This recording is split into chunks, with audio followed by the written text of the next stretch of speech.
Welcome back to the Eternal Wrestling Podcast, where legends never die and rivalries live forever. I'm your host, Jacob, and this is our third episode of Reckoning. We are on the road to the Bloodlust pay-per-view that will be airing this Saturday. We have this show and one more before then, so stay tuned as the action gets hot and heavy and rivalries play out. Segment 1. Our opening contest is the new NWO members, Braun Strowman and Bronson Reed, in a tag match taking on DIY's Johnny Gargano and Tommaso Ciampa. Gargano and Ciampa, they try to use their speed. They try hitting double drop kicks early, but Bronson Reed, he's not leaving his feet.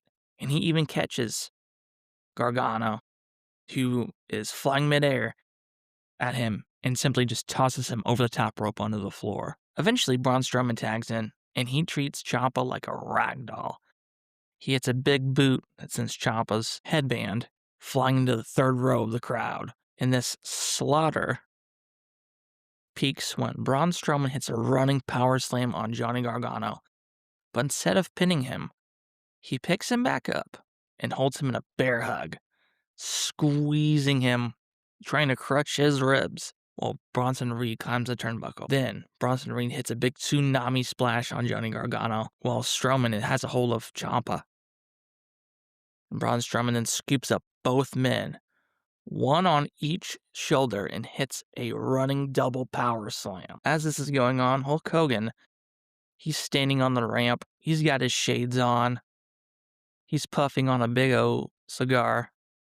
He's not even looking at the ring here. He just smiles at the camera as the referee waves for the bell, since DIY can no longer defend themselves.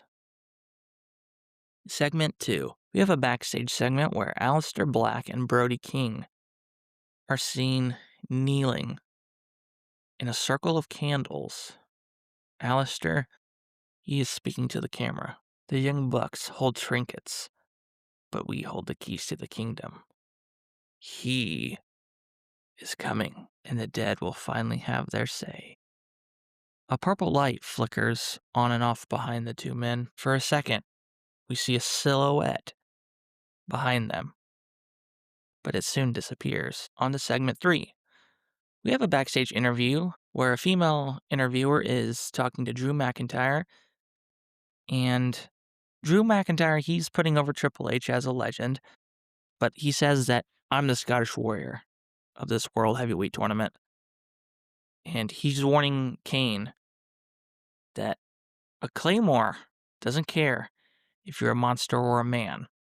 It'll take your head off just the same. Next up on segment 4, we have Damian Priest taking on Darby Allin here. Damian Priest, he's dominating about 90% of this match. He's using his size and power to really keep Darby at bay. He's able to hit a massive South of Heaven chokeslam that nearly ends this match early. And every time Darby tries to dare Damian to hit him harder, Priest obliges with stiff kicks and eventually hits a Falcon Arrow on Darby. But Priest, he's growing a little overconfident. He sets up Darby for a razor's edge, and he's talking trash to Darby as well. But he hoists up Darby, and Darby, he's able to noodle and slide his way out of this hold. And as Priest spins around in frustration, Darby hits a really fast code red, but Priest lands on his knees. Darby immediately transitions to a crucifix roll-up, hooking both of Priest's long legs. The ref counts 1, 2, 3. Darby doesn't celebrate here. He slides out of the ring and exits through the crowd. Priest is stunned that he even lost this match after having such an overwhelming odds in his favor. Segment 5. Our Vanguard champion, Seth Rollins, comes out to the ring, and he's laying down a challenge. And he invites anyone who wants to step up. The next week, they can get a title shot. Whoever's the first person to come down the entrance ramp. But this is not to be, as Umaga rushes over the barricade through the crowd, slides in the ring behind Seth, and just starts beating him down, even picking up Seth and hitting him with a big Samoan spike thumb to the throat, standing over Seth and picking up the Vanguard title. Next episode of Reckoning for the Vanguard Championship, it has been made official. Seth Rollins facing Umaga. Segment 6. Our tag team champions, the Young Bucks, are shown backstage. They're wearing neck braces and having ice packs on themselves. And they're telling the general manager, Adam Pearce, that they want a restraining order against the Kings of the Black Throne. They're tired of these sneak tactics, this spooky Halloween crap, that they don't want to have any part of it. They want a fair fight, and they're tired of having to watch their backs every week. Adam Pearce says with the Bloodlust pay-per-view coming up that they're going to have to defend their tag titles. And that next week, a tag team #1 contenders match will be decided. Segment 7. Randy Orton, he's kind of pacing back and forth backstage, and he's really pissed off that the NWO cost him his match against Hogan in this tournament. And he warns Hogan and the NWO that this will not go unforgotten. Segment 8. RVD comes out to the ring and says that since Seth Rollins is inviting open challenges, that he has his eyes on the Vanguard title. Suddenly, Big Van Vader storms down the ring and lays out RVD. He grabs the microphone and he's yelling, Bray! Bray! Get your ass down here like a man and face me! Face me! Don't hide behind your puppets like a toddler. Face me, boy!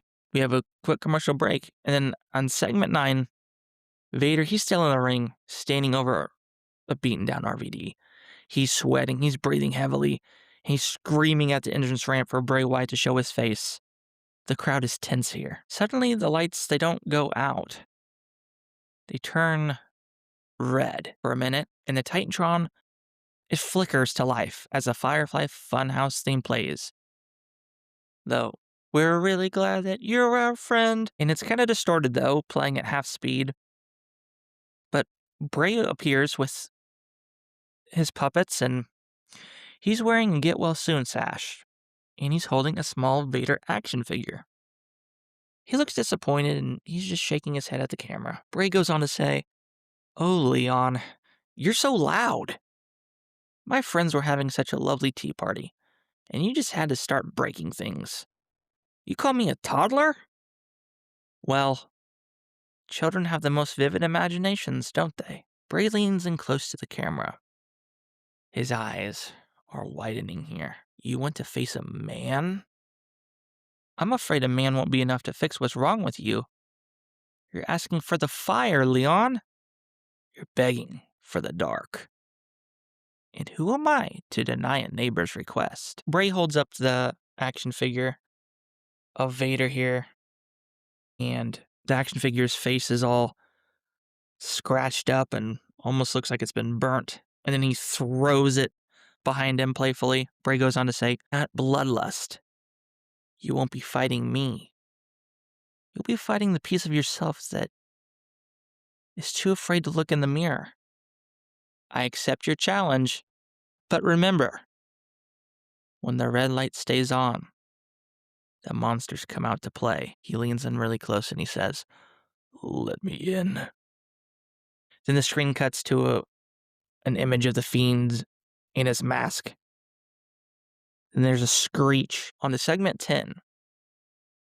In the trainer's room, we see Adam Copeland. And medical personnel are telling him that, it's okay to not take this match. He's pretty banged up here. And he's just yelling at him, Take me up, damn it. Just take me up. Hogan's not going to get off that easy tonight. He's not going to get away with this bull crap that him and the NWO have been pulling. I'm not going to stand for it. On to segment 11, our main event, and another qualifying match within the World Heavyweight Tournament. Adam Copeland versus Hollywood Hulk Hogan. So Adam, he makes his way out. You think you know me? The Rated R Superstar, smoke's coming out. but his ribs are taped up, and he's walking to the ring a little bit slower than what he normally would. Then we have Hollywood Hogan coming out. He's got his bandana on. He's got his NWO cut off shirt on. Got the shades. Wow, wow, wow, wow, wow, wow. The NWO song's playing. He's halfway down the entrance ramp, and then he rips his cut off shirt in half, and the two men get into the ring, and ding, ding, ding. So Copeland, he comes out swinging despite his ribs being busted up, and he avoids a big boot he hits a series of edge-o-matics here. He even sets up for a spear early, but with his ribs being so heavily injured, and as he hits the ropes, he doubles over in pain. So Hogan, he's playing with cowardly heel here a little bit, hiding behind the ref and poking at the eyes of Copeland and repeatedly targeting the ribs with elbow drops and kicks and punches. And every time that Copeland, he's building up momentum, Hogan's like raking at the eyes or really trying to work on those ribs that are busted up. Eventually, though, Adam Copeland, he's able to hit a DDT out of nowhere, and he crawls to the corner. He's gearing up for the spear. He's looking like he might be able to pull up an upset victory. Suddenly, Bronson Reed appears on the apron, distracting the ref. And while the ref is busy, Hogan, he pulls out a pair of brass knuckles from his weight belt. And as Adam Copeland is running for a spear, Hogan nails him right in the side of the head, right in the temple. Adam Copeland goes limp.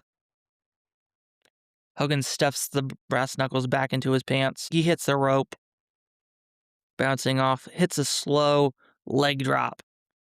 And he hooks a leg for 1, 2, 3. Ding, ding, ding.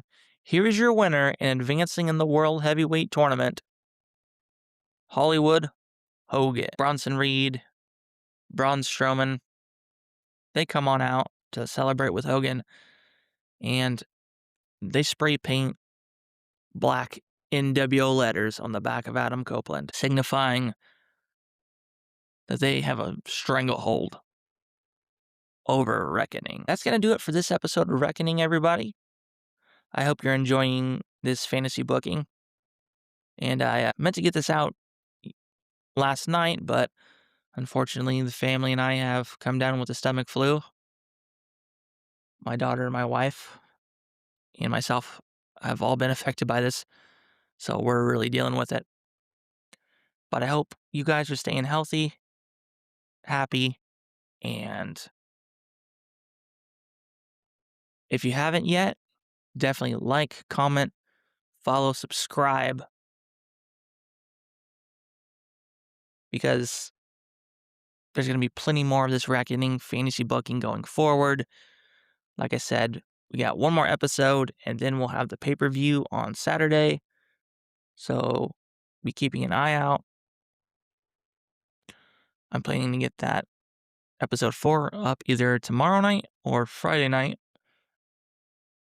And then on Saturday will be our pay-per-view. So as always, I'm Jacob, and I hope you guys keep tuning in. Have a lovely morning or night whenever you listen to this, and I will catch you guys in the next one.